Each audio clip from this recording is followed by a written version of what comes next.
Hello, everyone. Welcome to FutureCast, a podcast that I, Isak, usually do in Finnish, but every now and again we get a special guest and I get the special opportunity to do these in English, and this is one of those episodes. I'm very happy to introduce to the you listeners, John Sweeney, a investigative journalist, used for work for The Observer, BBC, written many books, done many podcasts, for example, shows on topics ranging from Scientology, Ghislaine Maxwell, Putin, Trump, and Ukraine. Very avid tweeter about Ukraine as well. I've been following your X for a while now, or Twitter, whichever you prefer, and very interesting stuff. So glad to have you on the show, John.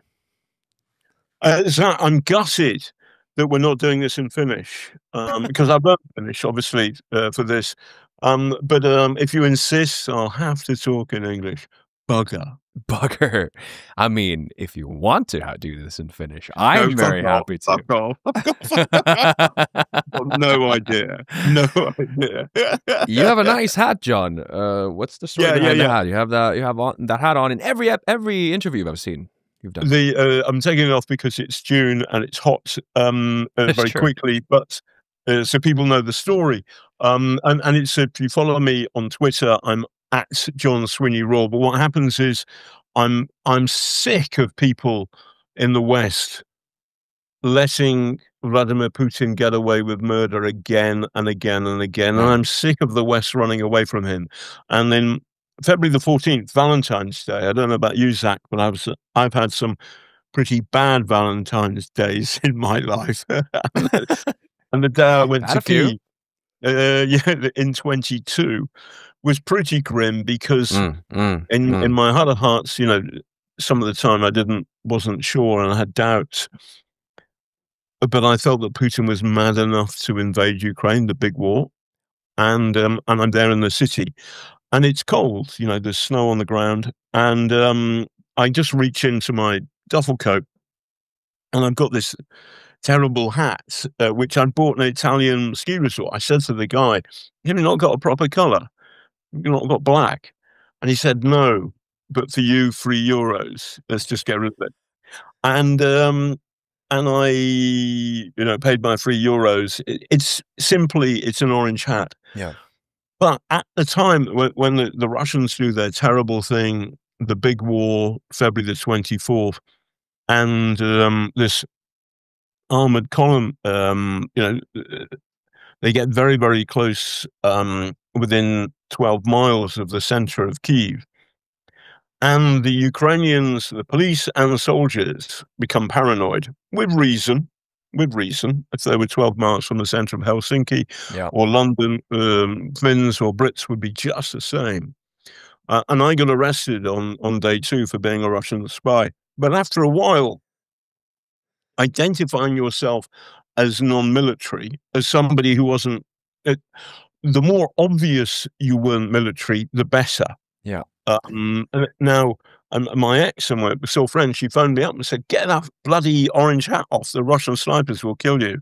I said, no. It's much more likely you get killed by mistake by the Ukrainian cops. Yeah. So this says to a Ukrainian cop, he may be a nutter, but he's not a Russian spy. And it worked. Anyway, so it got magic powers. And at one point, I actually raffled it off for Ukrainian charities. And a lovely English guy won it. And he said, the hat has still got work to do. And he gave it back to me. Really? Oh, you got it back. Yeah. Anyway, I thought it was... I'm going to take it off. Look at that. That's real bald. That's why I wear it. That's a nice bald head. It is a nice bald head.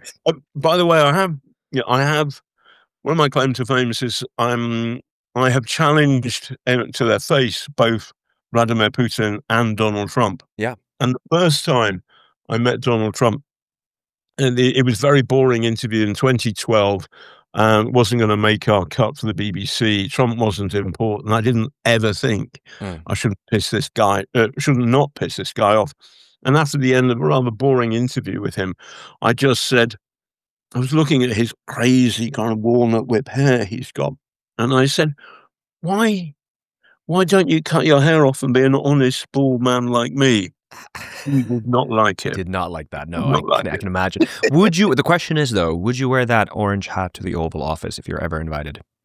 Oh yeah. For Or I'd sure. wear my fucking pajamas, mate, and an orange hat. You know, I'd whatever.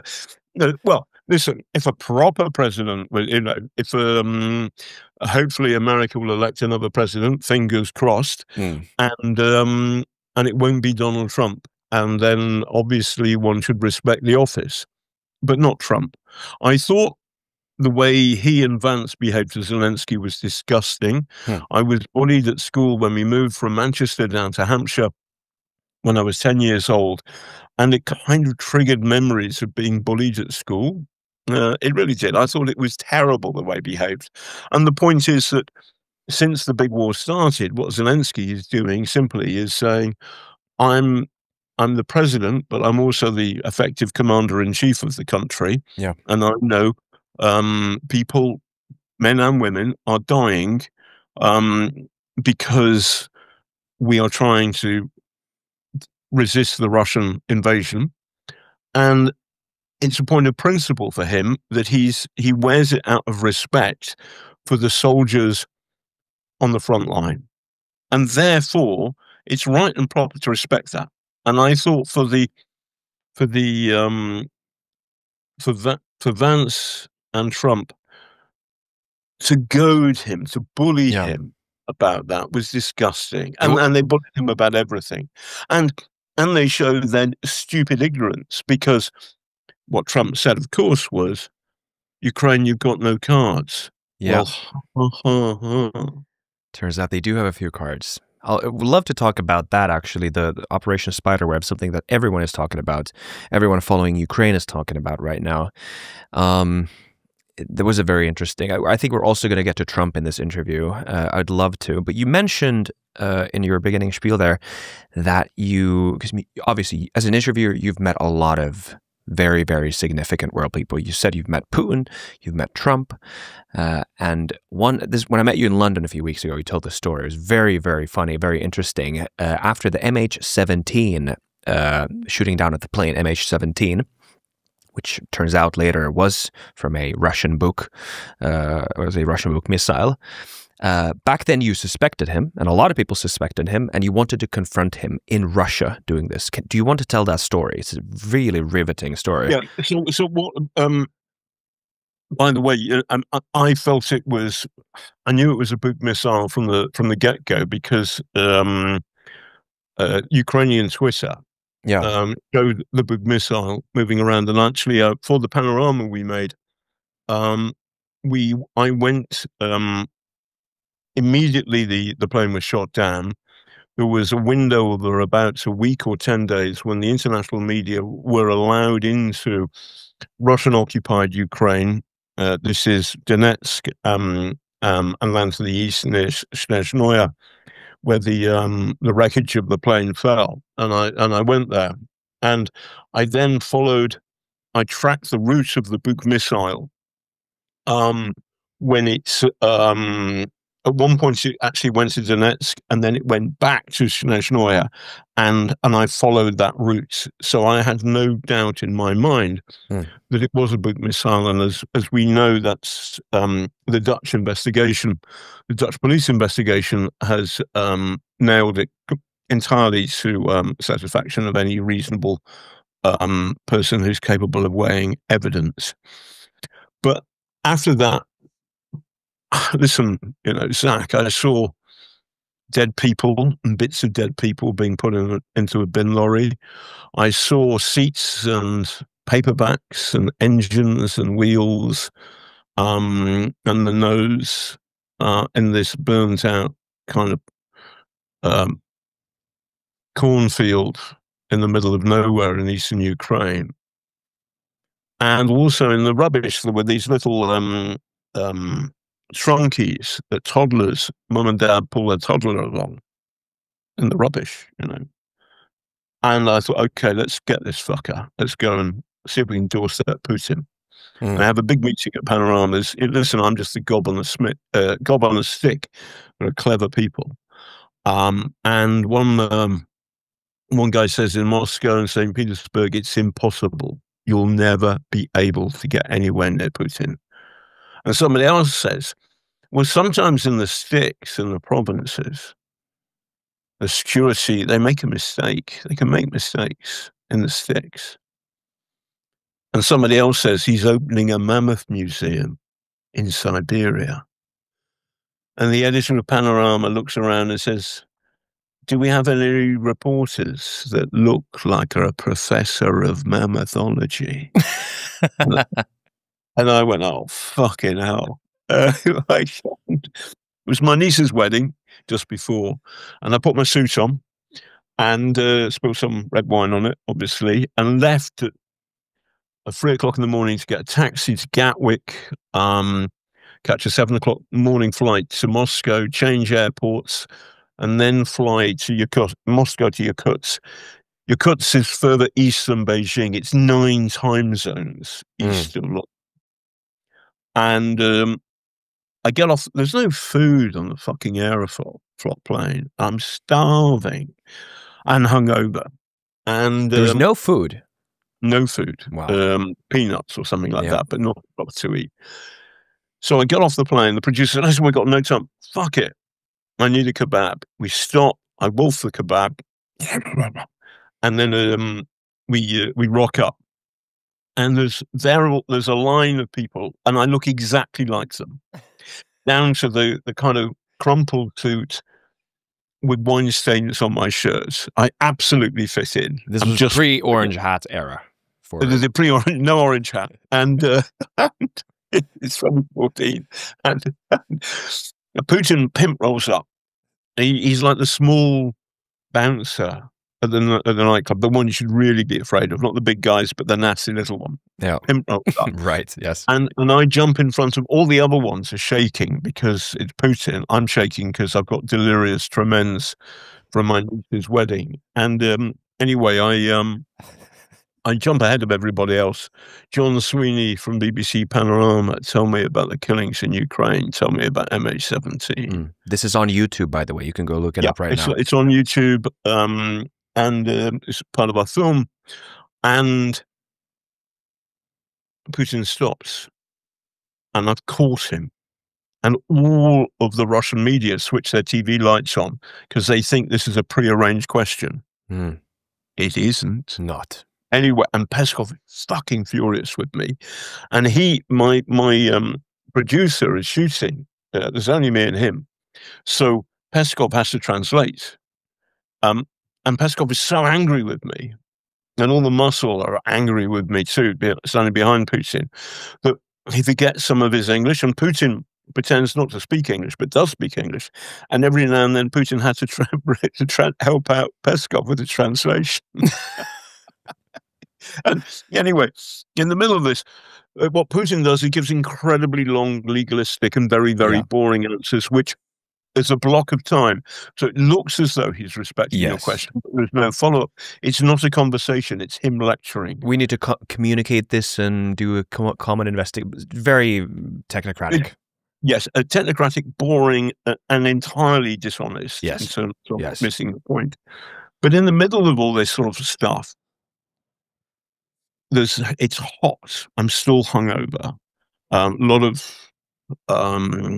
Maybe a lot of jet lag.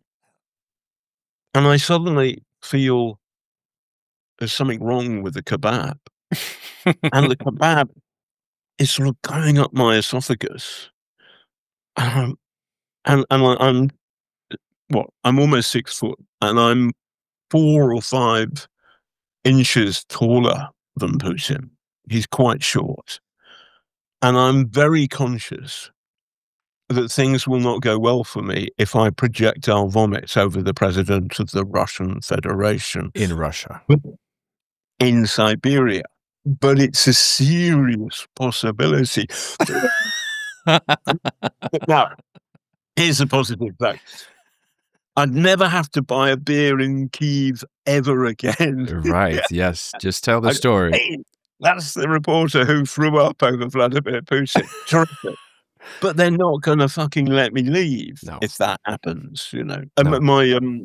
My ex said, my daughter asked my ex, when's Dad coming back? And my ex said, Tuesday or never. Anyway, they afterwards, Putin turns, the muscle blocked me, no follow-up question, nothing like that. And we were taken down to a basement. And as I click on the door, it's an opaque glass door. You can see a shadow of a big man. We can't get out. We're in the basement. Our phones don't work. The entire BBC management want to know, oh, what the fuck has Sweeney done now? And they, am I still alive? What's happened? Have they arrested me? There's going to be a trial. All of that stuff. I can't answer any of the, because I don't know, because we're in a basement. We've got no signal. To be fair, there's coffee and croissant in the basement in our little thing. So things have improved since Stalin's day. On the other hand, there's a lock on the door. There's a big man outside it, and we can't leave.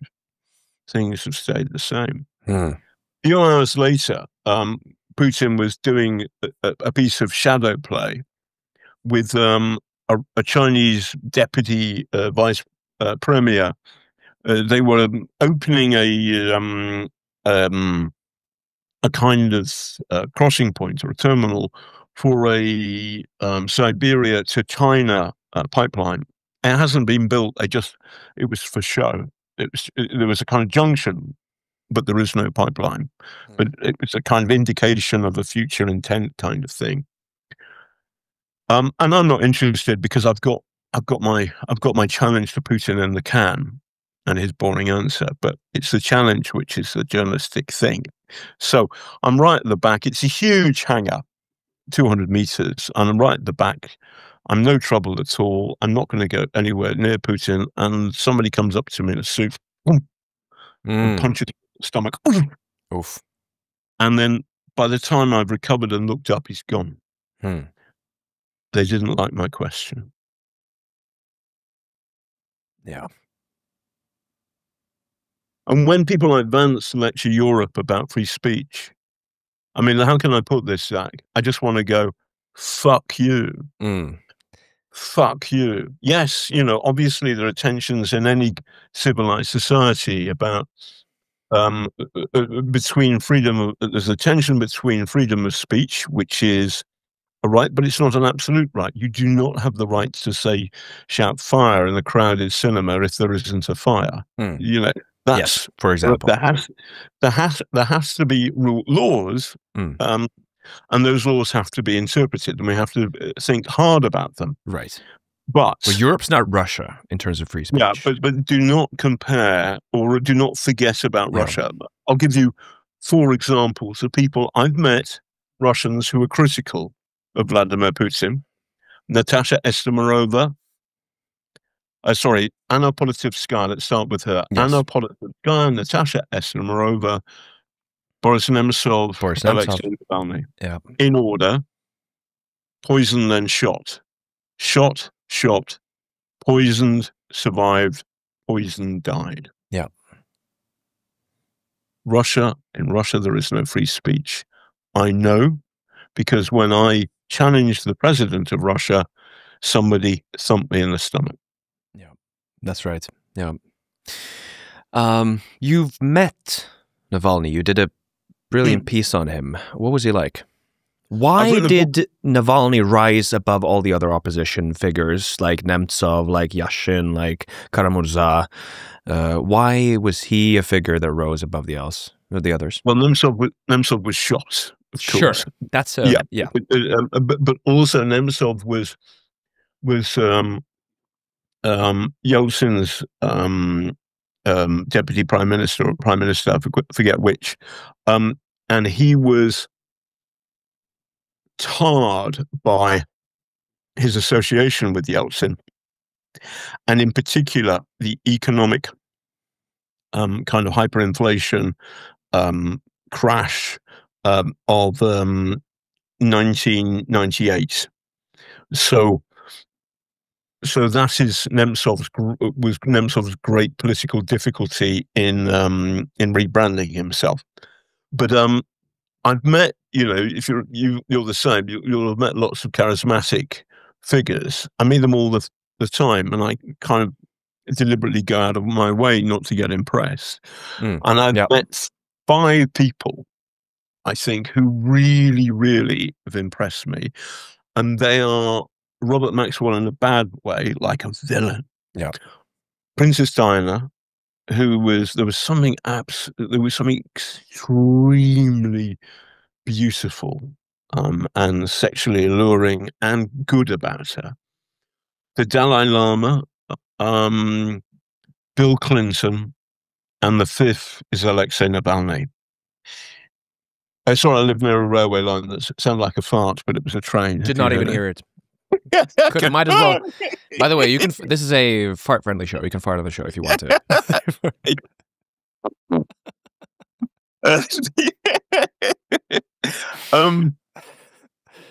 Sorry if I I'm thinking if I was invited by Trump to the Oval Office again, I'm afraid I would. Mr. Trump, the way to go.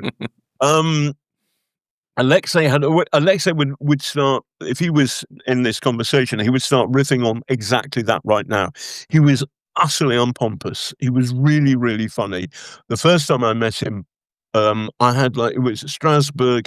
The Russian courts had put this absurd show trial nonsense through that he was corrupt, that he'd been stealing money. It was nonsense, but the criminal conviction against him meant he couldn't stand in the Russian presidential election. He went to the European Court of Human Rights to sue, and I won his case. Russia is no longer in it, but he won his case, and Russia. Anyway, Alexei went to Strasbourg to take part in the hearing, and at the end of it, I've got 5 minutes, and I introduced him to my lovely friend Seamus McCracken, who's a great BBC cameraman, and I said to Alex, he's putting on the sound mics, yeah, and as he's putting on the sound mics, I say to Alexei, Seamus is from Northern Ireland. Seamus stops work. And I go, I'm terribly sorry, because I've only got 5 minutes, and we're running out of time. Alexei's got to catch a plane. We don't have that much time. I'm terribly sorry. Seamus is from the north of the island of Ireland. and then sort of Seamus starts work again. He's made his point. Yeah. And Alexei, he smells this mistake by the pompous BBC reporter, said, Seamus, are you sure you're comfortable working with this British imperialist? And fucking Seamus and Alexei were ganging up on me. For fuck's sake, we haven't got much time. I just need the soundbite. And anyway, so he can riff. He gets it. Yeah. Who was really funny straight away. Yeah. And there's a friend of mine who works for CNN. I'm forever forgetting her name.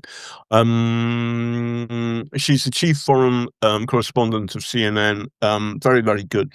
Anyway, she says, I've met lots and lots of charismatic people, but I've never met somebody who's cracking jokes while they're going back to Moscow on a budget airline where they may almost certainly, they're certainly going to get locked up and almost certainly going to get killed. Right. Cracking jokes is the thing. He had a wonderful sense of humor. Seamus, after Alex had gone, Seamus said, hey, Sweeney. He's gone, I'll try and do it. Hey, Sweeney, filming you. And Alexei Navalny is like filming 2 big dogs sniff each other's bottoms. and it kind of, and so he was massively charismatic and funny. Yes. And on the last day of the full day of his life, he's locked up in the worst bit of the Russian gulag, the polar wolf penal colony in the Russian Arctic, in the Yamal Peninsula. And it's a frozen hell. And he cracks it, and the judge there's an issue about money, and the judge has phrased it slightly awkwardly, and I think Alexei says, "Hey, listen, if there's a problem, I can help you out because I know how poorly paid judges are." and, and the two screws, the two prison warders with Navalny, this is a video link thing, they start giggling, laughing at Navalny's joke. And he did that the last full day of his life. He was incredibly funny and incredibly charismatic. Great. What was his? Can you describe his ability to unify the Russian opposition? Why did he become such a big figure within the country? What sort of factions did he connect? The biggest thing about him was that everybody else had weaknesses, and that Putin is extraordinarily good for a psychopath at reading people and sniffing out their vulnerabilities. Yeah. So, with the Mikhail Kasyanov, Putin's first prime minister, he had a mistress who's a lovely and sweet woman. I've interviewed her on my Zoom, and it's in my book, Killer in the Kremlin. And the mistress, you know, they made love in a flat, and the flat was bugged, and this secret recording of their lovemaking and their gossiping about opposition figures was plastered all over the #1 show on Russian TV. And she thought about killing herself. And then she thought, if I kill myself, they've won. But that broke Kasyanov. He was the victim of sexual compromise. Nemtsov was an extraordinary and very, very funny and very charismatic man, and he was shot dead. Yeah. Alexei was really deeply in love with Yulia, his wife. And therefore the sex thing couldn't work and the money thing didn't work. So that there was something about Alexei's goodness that Putin's nasty tricks as a secret policeman couldn't reach. He didn't have that kind of vulnerability. And he was funny and he was charismatic. But he did make mistakes. He made a terrible mistake in 2007, 8, 9, where he kind of drifted to the beyond the right towards the far right and did a terrible couple of videos calling the Chechens kind of cockroaches. This is Islamophobic stuff. And because it was out there, he never said, listen, that was a mistake. Now, remember, if you stand up to Vladimir Putin, you have to be an arrogant sod. You just do. I mean, I've written a book about Putin, and I'm an arrogant sod too. And when we met, it was like two arrogant sods meeting. That is a story for sure. Yeah, that is a story. But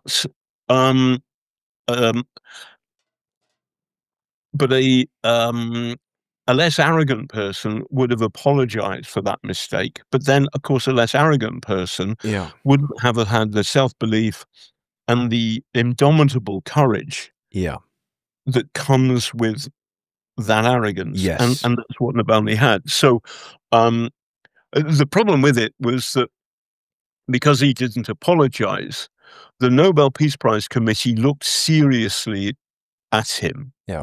And there was a Russian campaign which saying, listen, he's racist, he's far right, and I think they crumbled. They gave it to the editor of Novaya Gazeta, who said the person who should have won this is Alexei Navalny. Yeah. So Navalny was the leader of the opposition because everybody else had been compromised or killed, and also because he was unstoppable. Yeah. How a further sort of more deep investigation of Navalny's platform, his ideas, his thoughts from a Western perspective gets a bit tricky. Can you help me and the listeners think about this a little bit? Like, for example, if you mention Navalny to Ukrainians, they don't like him. even though he's part of the opposition. It might be a bit more nuanced, but generally there's a feeling that this guy, despite his opposition to Putin, which we might appreciate a lot, which is very good that there's a figure like that, still, in many ways, sees Russia as a global superpower that should maybe not imperialist, but imperialistic sort of sentiments. How should an outsider analyze that? Like, yeah, can you help us think about that? Well, I know Ukrainians don't like Navalny, and you know, listen, I stayed in Kyiv throughout the entire Battle of Kyiv. Yeah. When in 22, I went to Bakhmut 7 times. I organize on Putin's birthday in Kyiv the Vladimir Putin Do Fuck Off Festival. Zach, you're invited. And that raises money for Ukrainian charities. And Ukrainians know that about me, know I'm a true friend of Ukraine, and they don't like the fact that I've written a book about Navalny, and I talk about him as my friend. I met him twice, but we liked each other and we got on well. He is a hero to me, a hero with flaws. Now, the reason for this is the reason why the Ukrainians don't like him is because he said something wrong in 2014. Would he give Crimea back to the Ukrainians? And remember, he's seeking to become elected president. So this is a terrible question for him to have to answer, because if he answers it the wrong way, he loses the right of the nationalist right, who are a huge part of the electorate. Yes. And also, they're the part of the electorate that Putin is afraid of. Yes. So he attacks, and he says, like, it's not like it's a sausage sandwich. No. When the big war started, Navalny is back inside Russia. He's in prison. He's in the Gulag. He's never going to come out again. And he says Russia must respect the 91 borders, i.e., Crimea is Ukrainian. Yes. Crimea must go back. So the problem is, in 2014, the whole world spotlight was on him. And by 2022,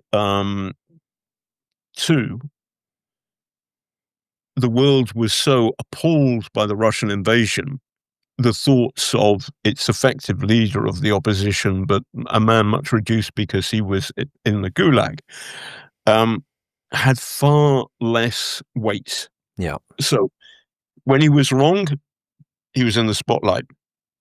When he was right, they switched off the spotlight. Right. And that is sad. I also think there is a problem inside the Russian mindset.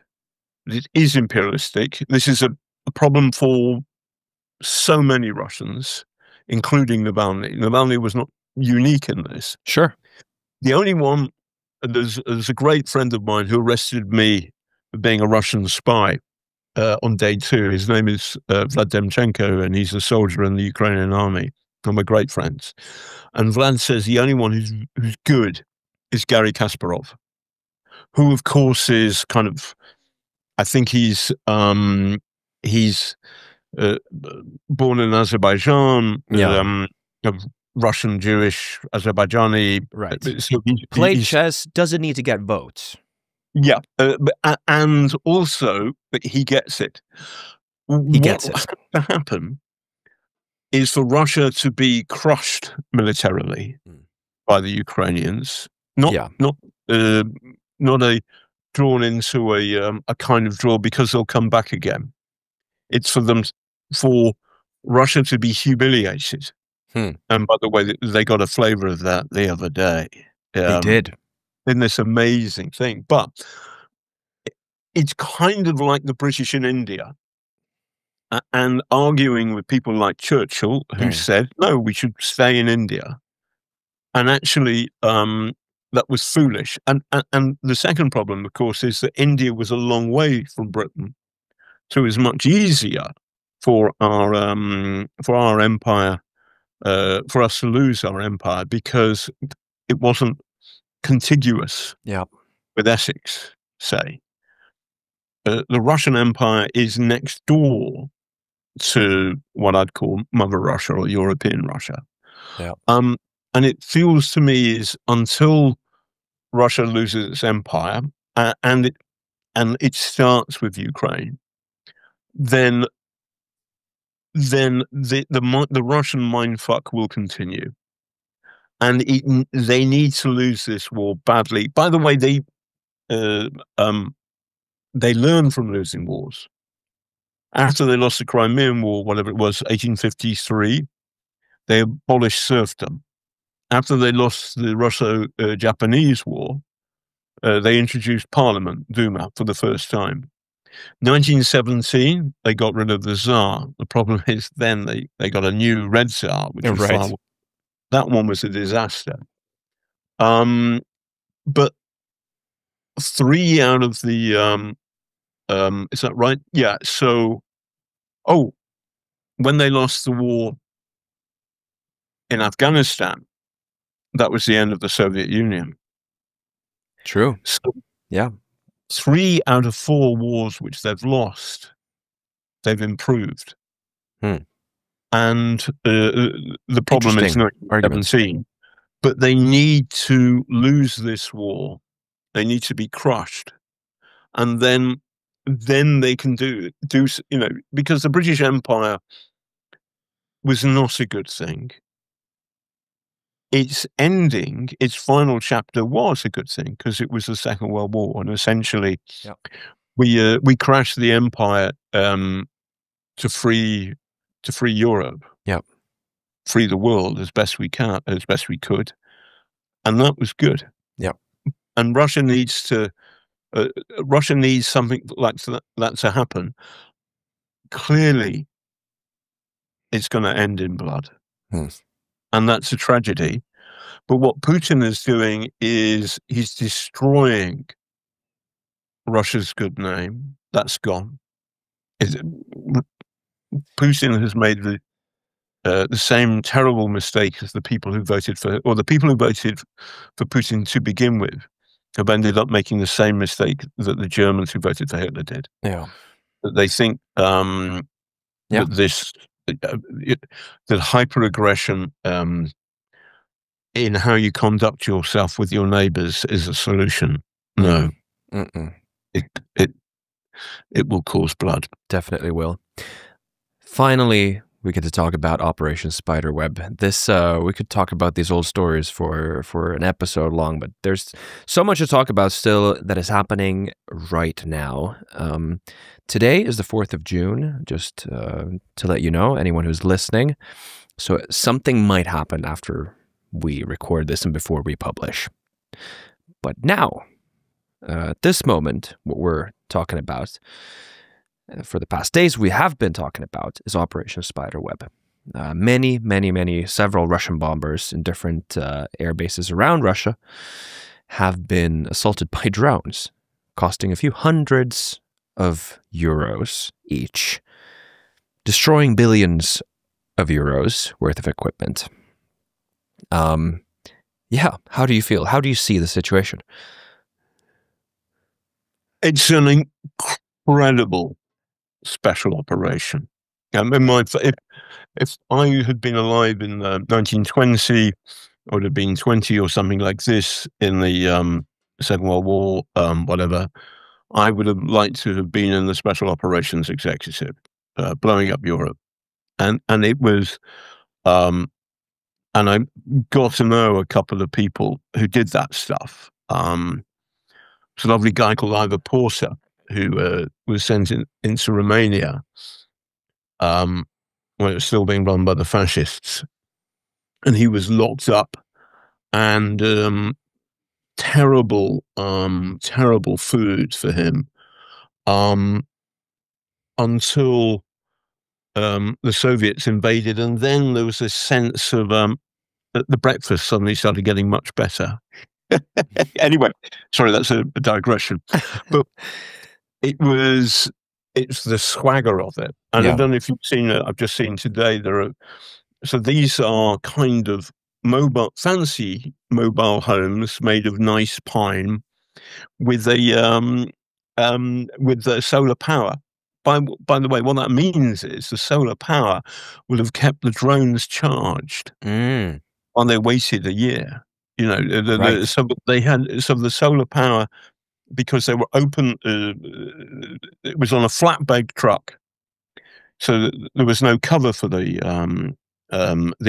mobile homes, and really quite stylish. And they're told, you know, the truckers don't know, have got no idea. They're just told, "Can you drive it to this park here?" Yeah, hired Russian drivers. It's incredible. Yeah, and everything was organized from Chelyabinsk, and just down the road is the local FSB, Russian Secret Police office. Wow, quite fantastic. Oof. I mean, they were, and then they hit. So Irkutsk is it's a time zone or two to the west of Yakutsk, but it's still 4,000 miles away. I think it's a hell of a way. Long way away. And to do that, but also hit Murmansk, they also hit Ryazan, they also hit a fourth one, and they knocked out a third. We understand, of the Russian strategic bomber fleet. Now these are the big bombers which fly cruise missiles into Ukraine. This is an entirely legitimate thing. What it does is, and I do regular video diaries every day when I'm in Ukraine, less often when I'm in London, as I am now, but saying that the West, you know, the British have just published a strategic defense review, and it's now out of date. I need to do the whole thing again.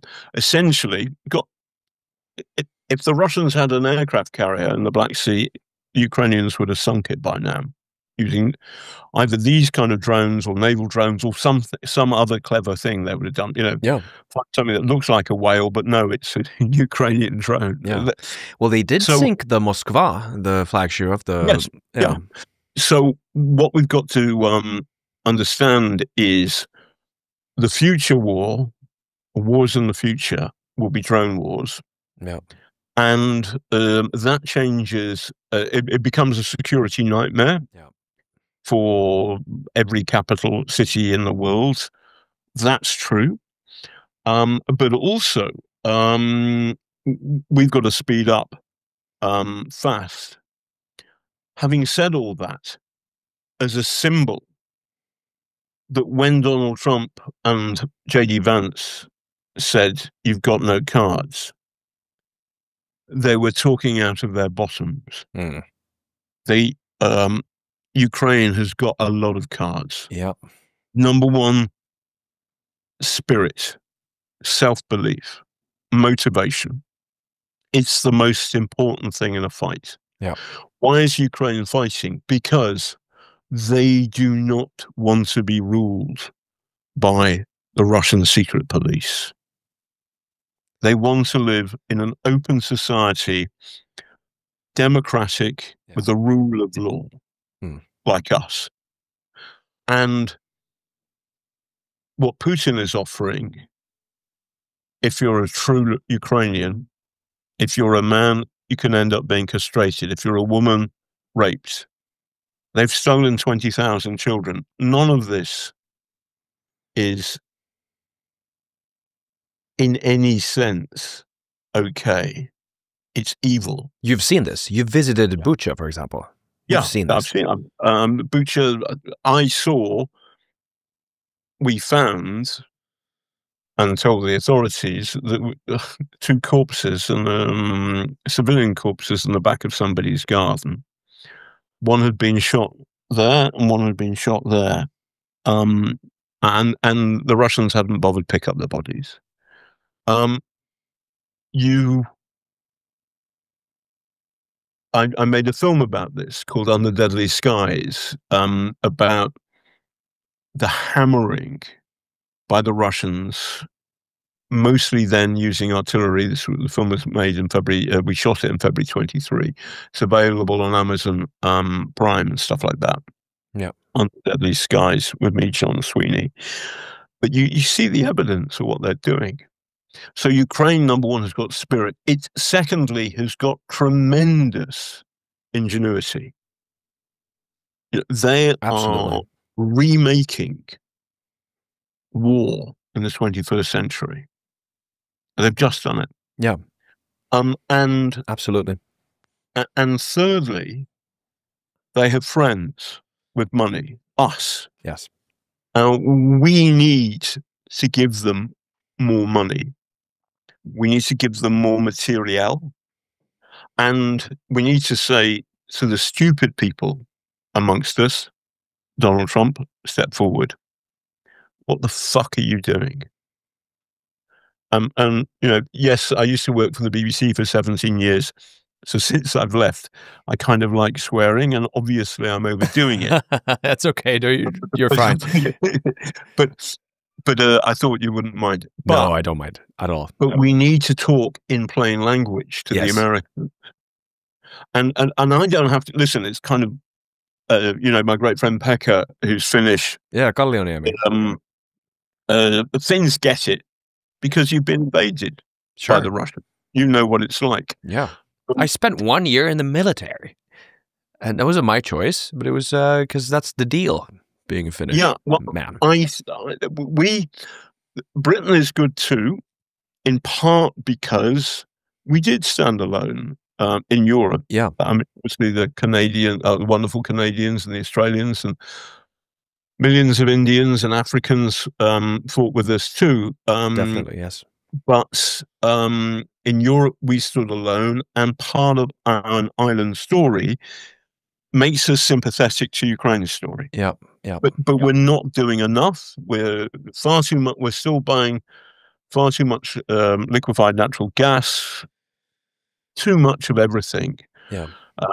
British companies are insuring it. They're shipping it. It's not good. Yeah. It's not good. Yeah, Finland's buying fertilizer still, and obviously there's a good reason why you need fertilizer, but it's not good to have a reliance on Russia to supply. No. We've got to, and also this isn't just a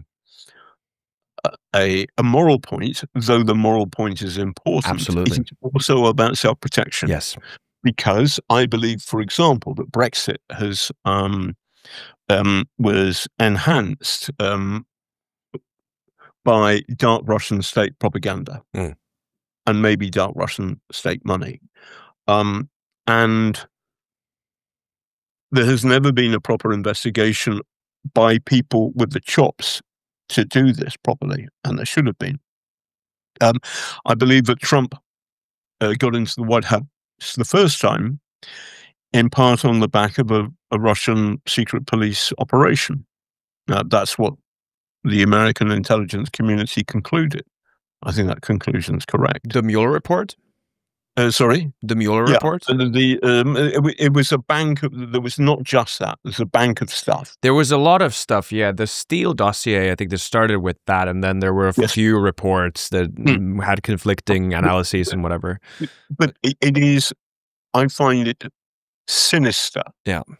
The number of times it's clear that Vladimir Putin is a common murderer, a mass murderer, a psychopath who is prosecuting an evil war. And yet Donald Trump keeps, like, his tone has changed a little bit, but for most of, for far too long, he's been saying that Russia and Ukraine are effectively equally to blame, which is entirely get it wrong. Why don't you stop? Well, no. Why doesn't Russia fuck off? Yeah. And I feel there has been a failure by the British government in standing up to Trump on this very simple issue. Yeah. The logic, from a Finnish perspective, sorry for interrupting you, but this logic from a Finnish perspective is quite strange, because the reason why Russia didn't want Finland to join, or rather the moment when Russia expressed explicitly that they would not allow Finland joining NATO, is the moment that we decided that, okay, now it's time to join NATO. Because that's completely logical from the perspective of a small country, neighboring country, who wants to remain sovereign. And then a bigger superpower next to you who's hostile to its neighbors is telling you, no, we won't allow you to be. That immediately implies that they're not respecting sovereignty. That they're not respecting before the membership. There was this like unspoken deal. I've spoken to like former Finnish politicians about this. One reason why Finland didn't join NATO, because there was this sort of mutual understanding that we're gonna keep it easy in this area.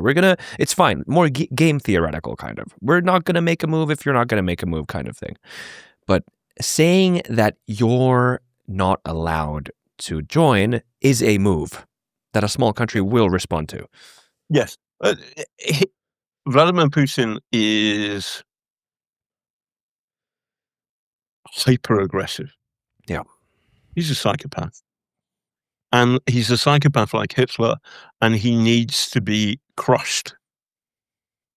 And at the moment, what happened under Biden was tragic, because Biden got the fact that Putin was a bad man, but he was afraid of his nuclear blackmail, ignoring the importance of Beijing, of the Chinese. And the Chinese said very clearly to Putin, no nuclear adventurism. Also, if you do something nuclear in Ukraine, the wind blows from west to east. So very soon, it'll have irradiated half of southern Russia. So that's not going to happen. So Biden allowed himself to be bamboozled by Putin. Trump, of course, is worse. But what we've got to do now is the whole of Europe, including Britain, needs to spend much more on defense. Yeah, in a smart way, not a stupid way, because of because future war is drone war. And we must stand by Ukraine. Yes. Definitely. I want to ask you one more question, if we have time, about Trump. Sure. He involved himself heavily in the peace process, peace negotiation between Ukraine and Putin, has expressed many, many different opinions. And in the beginning, I remember there was a lot of this Trump is a Putin asset, Trump is a Russian asset talk. And I'll be honest, I'm not a huge fan of Trump at all. I'm not, like, the opposite. But listen, mate, I'm with Janie Godley, who's a Scottish comedian who held up a sign at the golf course saying, Trump is a cunt. But I never bought into the Russian. I didn't know what to think about the Russian asset talk. I don't know if I really bought into it. Like, the frame of seeing Trump's sort of anti or / neutral, hostile to Ukraine rhetoric, I mean, that fits with the populist framework of his politics. I mean, it's surprisingly unpopular. Supporting Ukraine is quite popular, but like spending war money in foreign wars, like there's some like pretty fresh American trauma in that. So I think he's playing into that populism. That's what I thought, at least. And now, then there were like very bad moments, really, really bad moments that really made me question that interpretation. But now we're back in a moment where he seems quite stern with Putin. His mood music has changed a little. Okay. Yeah. But where's the fruit of that? I want to see the Bible, by their fruits ye shall know them. Yeah. I'm not interested in words. Yes. There's been too many words. I want action. And from Trump, all of the actions have been weak. Yes. However, it's also true to say that the most effective sanctions against the Russians were put in place by Congress, and only Congress can pass a sanctions package. Absolutely. Yeah. So this is the one against banks and stuff like that. Yes. So that and in terms of the SWIFT system, putting Russian banks back in the SWIFT system, the Europeans have a veto, and they're not going to change their mind about it. So actually, Trump's room for maneuver in terms of fucking Ukraine by killing sanctions isn't that great. And I think that Trump has also, because of the foolishness of his tariff policy, is losing a lot of political capital. So, and I think at the midterms, he will get thrashed by the Democrats, and then he might well be in impeachment territory. So I believe that Trump's ability to fuck up Ukraine or fuck with Ukraine is far less than he had originally thought. He's losing his capacity to really change the story, while Germany is waking up from its post-Hitler nightmare. Yeah, and good. Yes, democracy. Absolutely. And everybody else in Europe, led by to see the four of them together: Zelensky, Macron, Merz, and Starmer. It's good. It's good. It would be wonderful if the American president was on the side as well. But things. Hey, that's where we are. Yeah. So but we need to really help Ukraine. There is a problem that Ukrainians have got now because of the Russians are really using fiber optic drones. Yes. They're putting a lot of pressure on the front. On the other hand, Ukraine is a huge place. And so the Ukrainians can afford to go backwards. They can afford to lose places so long as they do so slowly. But we need to put real pressure on the economics and all that stuff. You have to go now. Yes, yeah, I have to go now. Thank you so much, John Sweeney, for joining Futurecast. It was a pleasure. How do I say thank you in your fucking weird language again? Kiitos. Kiitos. Kiitos. Kiitos. K-I-I-T-O-S. K-I-I-T-O. Kiitos. Kiitos. Kiitos. Kiitos John Sweeney, että tulit mukaan podcastiin. Oli hauska jutella, hauska keskustella. Ehkä nähdään vielä joku toinen päivä. This was very nice. Thank you so much. Cheers, our boy. See ya. And thank you, listeners and viewers, for watching the whole episode. See you next week for the new one. Bye-bye.